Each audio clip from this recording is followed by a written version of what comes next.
Part Two of The Maine Woods by Henry David Thoreau. This LibriVox is in the public domain. Recording by expatriate in Bangor, Maine. Part Two, Chesuncook. Section 10. At 5 p.m., September 13th, 1853, I left Boston in the steamer for Bangor by the outside course. It was a warm and still night, warmer probably on the water than on the land, and the sea was as smooth as a small lake in summer, merely rippled. The passengers went singing on the deck, as in a parlor, till 10 o'clock. We passed a vessel on her beam ends, on a rock just outside the islands, and some of us thought that she was the Rapt Ship, which ran on her side so low that she drank water, and her keel plowed air, not considering that there was no wind, and that she was under bare poles. Now we have left the islands behind, and are off Nahant. We behold those features which the discoverers saw, apparently unchanged. Now we see the Cape Ann lights, and now pass near a small village-like fleet of mackerel fishers at anchor, probably off Gloucester. They salute us with a shout from their low decks, but I understand their good evening to mean, "Don't run against me, sir." From the wonders of the deep we go below to yet deeper sleep, and then the absurdity of being waked up in the night by a man who wants the job of blacking your boots. It is more inevitable than seasickness, and may have something to do with it. It is like the ducking you get on crossing the line the first time. I trusted that these old customs were abolished. They might with the same propriety insist on blacking your face. I heard of one man who complained that somebody had stolen his boots in the night, and when he found them, he wanted to know what they had done to them. They had spoiled them. He never put that stuff on them, and the boot black narrowly escaped paying damages.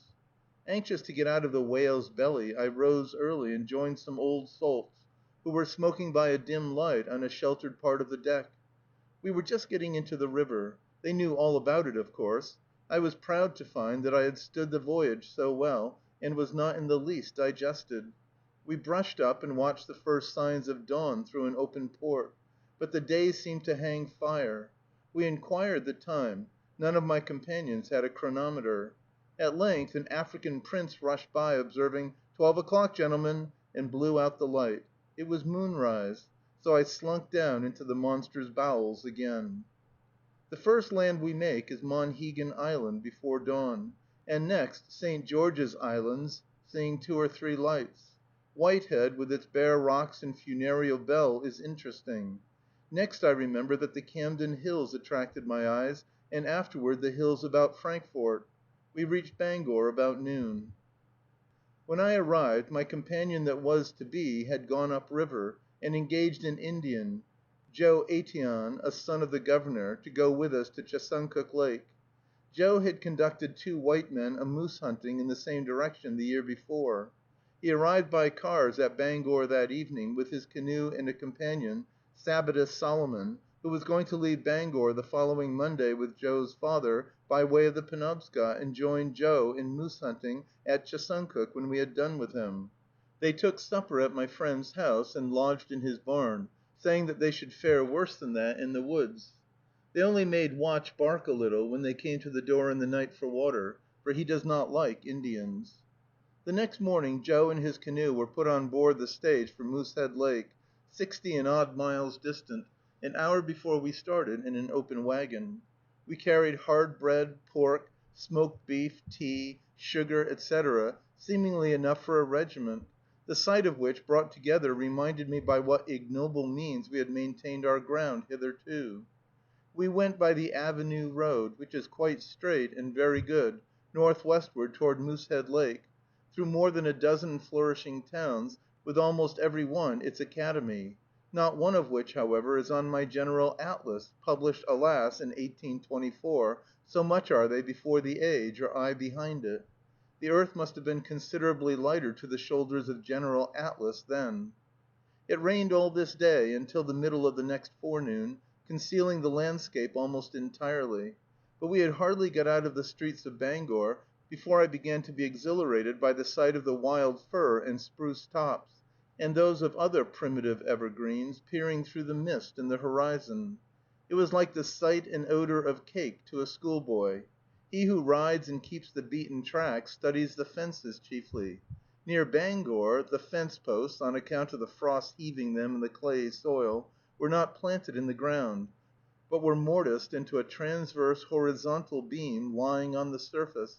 Afterwards the prevailing fences were log ones, with sometimes a Virginia fence, or else rails slanted over crossed stakes, and these zigzagged or played leap frog all the way to the lake, keeping just ahead of us. After getting out of the Penobscot Valley, the country was unexpectedly level, or consisted of very even and equal swells, for 20 or 30 miles, never rising above the general level, but affording, it is said, a very good prospect in clear weather, with frequent views of Ktaadn, straight roads and long hills.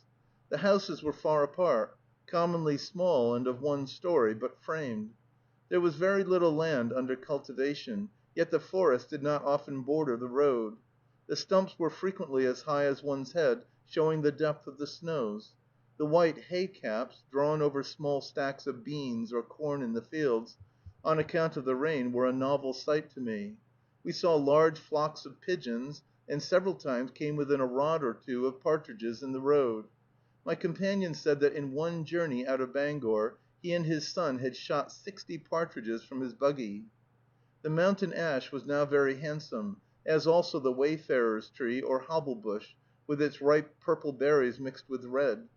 The Canada thistle, an introduced plant, was the prevailing weed all the way to the lake, the roadside in many places, and fields not long cleared being densely filled with it as with a crop, to the exclusion of everything else. There were also whole fields full of ferns, now rusty and withering, which in older countries are commonly confined to wet ground. There were very few flowers, even allowing for the lateness of the season. It chanced that I saw no asters in bloom along the road for 50 miles, though they were so abundant then in Massachusetts, except in one place one or two of the aster acuminatus, and no goldenrods till within 20 miles of Monson, where I saw a 3-ribbed one. There were many late buttercups, however, and the two fireweeds, erecthites and epilobium, commonly where there had been a burning, and at last the pearly everlasting. I noticed occasionally very long troughs which supplied the road with water, and my companion said that $3 annually were granted by the State to one man in each school district, who provided and maintained a suitable water trough by the roadside for the use of travelers, a piece of intelligence as refreshing to me as the water itself. That legislature did not sit in vain. It was an Oriental act, which made me wish that I was still farther down east, another Maine law which I hope we may get in Massachusetts. That State is banishing bar rooms from its highways and conducting the mountain springs thither. The country was first decidedly mountainous in Garland, Sangerville, and onwards, 25 or 30 miles from Bangor. At Sangerville, where we stopped at mid-afternoon to warm and dry ourselves, the landlord told us that he had found the wilderness where we found him. At a fork in the road between Abbott and Monson, about 20 miles from Moosehead Lake, I saw a guide post surmounted by a pair of moose horns, spreading 4 or 5 feet, with the word Monson painted on one blade, and the name of some other town on the other. They are sometimes used for ornamental hat trees, together with deer's horns, in front entries; but, after the experience which I shall relate, I trust that I shall have a better excuse for killing a moose than that I may hang my hat on his horns. We reached Monson, 50 miles from Bangor, and 13 from the lake, after dark. At 4 o'clock the next morning, in the dark, and still in the rain, we pursued our journey. Close to the academy in this town they have erected a sort of gallows for the pupils to practice on. I thought that they might as well hang at once all who need to go through such exercises in so new a country, where there is nothing to hinder their living an outdoor life. Better omit Blair and take the air. The country about the south end of the lake is quite mountainous, and the road began to feel the effects of it. There is one hill which, it is calculated, it takes 25 minutes to ascend. In many places the road was in that condition called repaired, having just been whittled into the required semi-cylindrical form with the shovel and scraper, with all the softest inequalities in the middle, like a hog's back with the bristles up, and Jehu was expected to keep astride of the spine. As you looked off each side of the bare sphere into the horizon, the ditches were awful to behold, a vast hollowness like that between Saturn and his ring. At a tavern hereabouts the hostler greeted our horse as an old acquaintance, though he did not remember the driver. He said that he had taken care of that little mare for a short time, a year or two before, at the Mount Kineo House, and thought she was not in as good condition as then. Every man to his trade. I am not acquainted with a single horse in the world, not even the one that kicked me. Already we had thought that we saw Moosehead Lake from a hilltop where an extensive fog filled the distant lowlands, but we were mistaken. It was not till we were within a mile or two of its south end that we got our first view of it, a suitably wild-looking sheet of water, sprinkled with small, low islands, which were covered with shaggy spruce and other wild wood, seen over the infant port of Greenville, with mountains on each side and far in the north, and a steamer's smoke pipe rising above a roof. A pair of moose horns ornamented a corner of the public house where we left our horse, and a few rods distant lay the small steamer Moosehead, Captain King.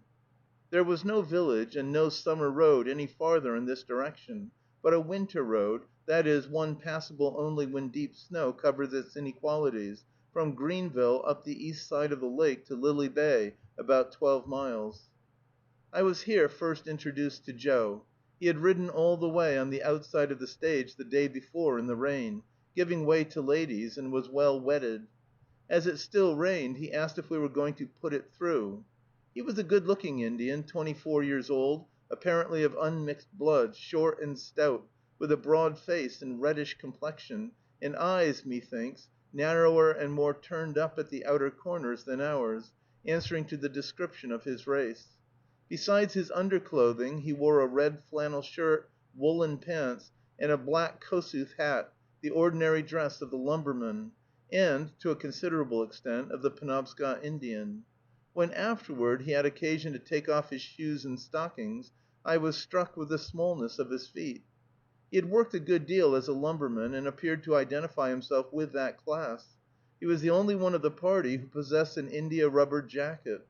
The top strip or edge of his canoe was worn nearly through by friction on the stage. At 8 o'clock the steamer, with her bell and whistle scaring the moose, summoned us on board.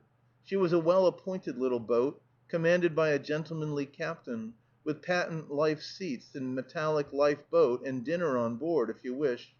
She is chiefly used by lumberers for the transportation of themselves, their boats, and supplies, but also by hunters and tourists. There was another steamer called Amphitrite laid up close by, but apparently her name was not more trite than her hull. There were also 2 or 3 large sailboats in port. These beginnings of commerce on a lake in the wilderness are very interesting. These larger white birds that come to keep company with the gulls. There were but few passengers, and not one female among them, a St. Francis Indian, with his canoe and moose hides, 2 explorers for lumber, 3 men who landed at Sandbar Island, and a gentleman who lives on Deer Island, 11 miles up the lake, and owns also Sugar Island, between which and the former the steamer runs. These, I think, were all beside ourselves.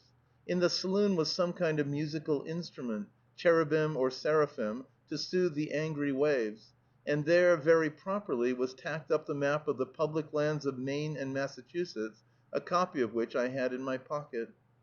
The heavy rain confining us to the saloon awhile, I discoursed with the proprietor of Sugar Island on the condition of the world in Old Testament times; but at length, leaving this subject as fresh as we found it, he told me that he had lived about this lake 20 or 30 years, and yet had not been to the head of it for 21 years. He faces the other way. The explorers had a fine new birch on board, larger than ours, in which they had come up the Piscataquis from Howland, and they had had several messes of trout already. They were going to the neighborhood of Eagle and Chamberlain Lakes, or the headwaters of the St. John, and offered to keep us company as far as we went. The lake to day was rougher than I found the ocean, either going or returning, and Joe remarked that it would swamp his birch. Off Lily Bay it is a dozen miles wide, but it is much broken by islands. The scenery is not merely wild, but varied and interesting. Mountains were seen, farther or nearer, on all sides but the northwest, their summits now lost in the clouds, but Mount Kineo is the principal feature of the lake, and more exclusively belongs to it. After leaving Greenville at the foot, which is the nucleus of a town some 8 or 10 years old, you see but 3 or 4 houses for the whole length of the lake, or about 40 miles, 3 of them the public houses at which the steamer is advertised to stop, and the shore is an unbroken wilderness. The prevailing wood seems to be spruce, fir, birch, and rock maple. You could easily distinguish the hard wood from the soft, or black growth, as it is called, at a great distance, the former being smooth, round topped, and light green, with a bowery and cultivated look. Mount Kineo, at which the boat touched, is a peninsula with a narrow neck, about midway the lake on the east side. The celebrated precipice is on the east or land side of this, and is so high and perpendicular that you can jump from the top many hundred feet into the water, which makes up behind the point. A man on board told us that an anchor had been sunk 90 fathoms at its base before reaching bottom. Probably it will be discovered ere long that some Indian maiden jumped off it for love once, for true love never could have found a path more to its mind. We passed quite close to the rock here, since it is a very bold shore, and I observed marks of a rise of 4 or 5 feet on it. The St. Francis Indian expected to take in his boy here, but he was not at the landing.